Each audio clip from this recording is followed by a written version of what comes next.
a pleasure to have you here today, and pleasure to administer this oath. When you were first presented and mentioned to me, you endorsed President Bulacan.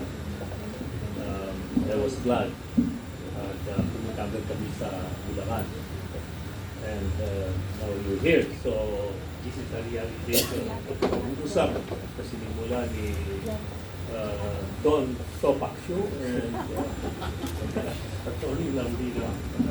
Okay, so please raise your right hand and repeat after me. I, Jad Racal, Have you been appointed as the Provincial Council President of the Province of Bulacan?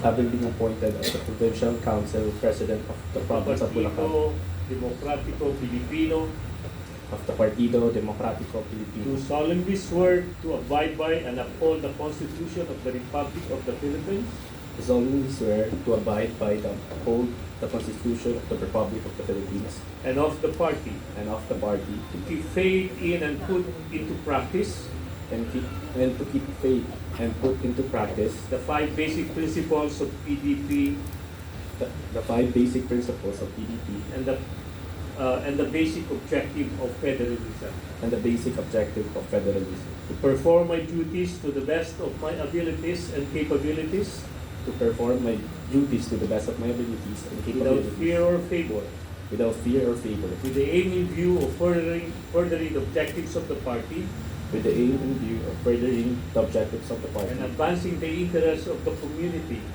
and advancing the interests of the to community which it is dedicated, to which it is dedicated, and to conduct myself in a manner befitting of a good and to conduct myself in a manner befitting a good and true PDP, and true PDP, so as to bring honor and prestige to the party, so as to bring honor and prestige to the party, and that I take this pledge without mental reservation or purpose of evasion. and that I take this pledge without mental reservation or purpose of So evasion. help me So God. help me God. Congratulations.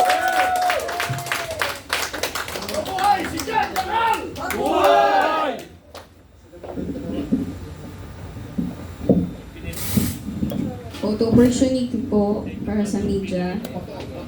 Buhay ang probinsya ng Bulacan. Kanaon, ganyan ka.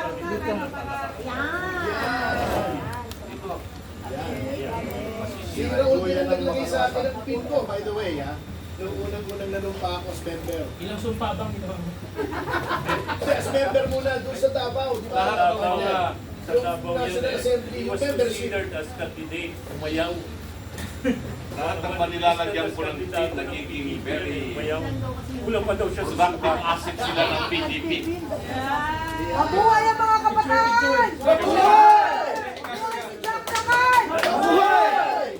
Mabuhay ang Bulacan! Mabuhay! Mabuhay na ang Bulacan! Ito si Jack Lacan. Oo, tas natin ang kamay. Kamay nito. Kung masyado mabilis, umaangat ako pa rin.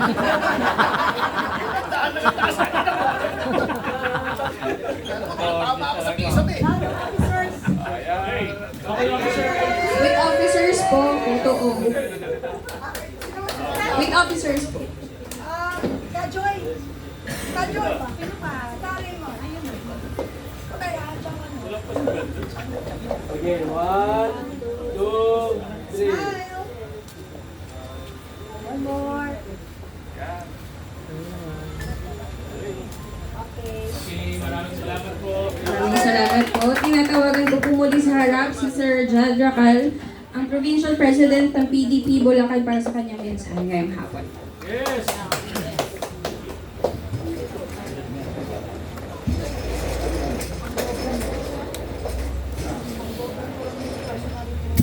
Magandang tanghali po.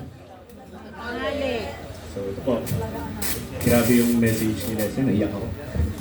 So, ito po. Bago po ang lahat, gusto ko rin po batiin. Siyempre kasama po natin ang acting chairman po natin, Alfonso Husi. Palakpan po natin. Attorney Yvette Contacto Palo po. Magandang tanghali po.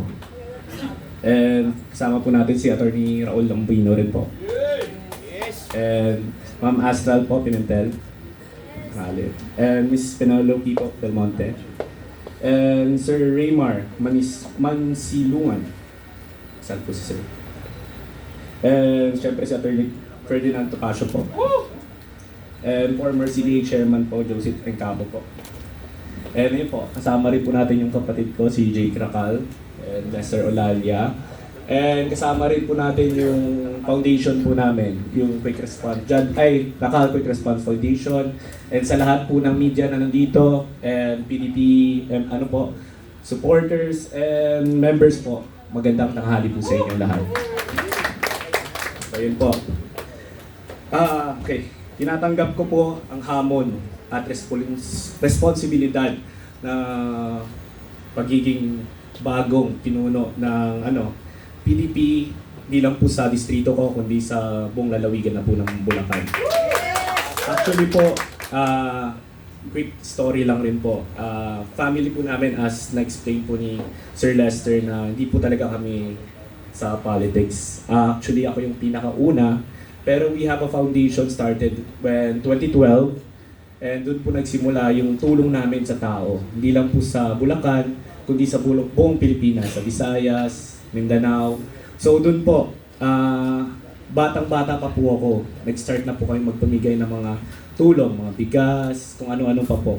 So through the years po, practice po namin ng family every year yan. And dami nga nagtatanong ba't yung pamilya namin never pumasok sa politics?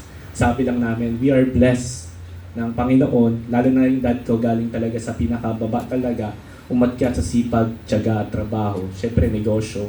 So, doon namin nakita yung parang purpose namin is to bring our parang bigay ng Panginoon sa amin to bring back to the community. So, ako, nasanay ako na bumababa talaga sa house. So, I decided 2025, why not run for congressman, which is we don't expect anything naman.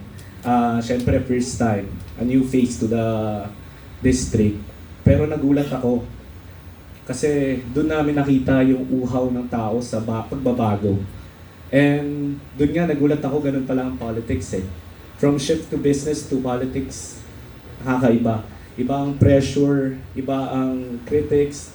So, nag-adjust rin ako. Sobrang hirap. Sabi nga ni Lester, kasi I was invited to other party because I supported my governor. And ayaw nga ako bigyan ng kona din. Because, alam niyo po yun, control ng taas So, yun yung pangit na nakikita ko dito sa existing government practice dito ngayon sa Philippines. Especially nung let's say, nakakalungkot, di man ako nakaabot ng 2025, I still continue my promise because I'm not a politician, I'm a businessman. So, tinuloy namin yung libreng gamot sa district. 3 bayan, libre ng gamot basta may reseta. And all the support that I can give, tuloy-tuloy po. Actually, nung sumabog po yung flood control scandal, grabe. Umikot po ako sa buong Bulacan, not only my district. Nagpamigay po kami doon ng mga tulong, bigas, tubig, kasi gusto lang po namin tumulong. And doon po ako nalungkot kasi alam ko po, lalo ng first time ko pumasok sa politics, nakita ko yung pera ng hawak ng mga nakaupo. Alam ko kung anong capability nila, bakit yung bayan ko or yung probinsya ko naghihirap pa rin. So that's very sad to see.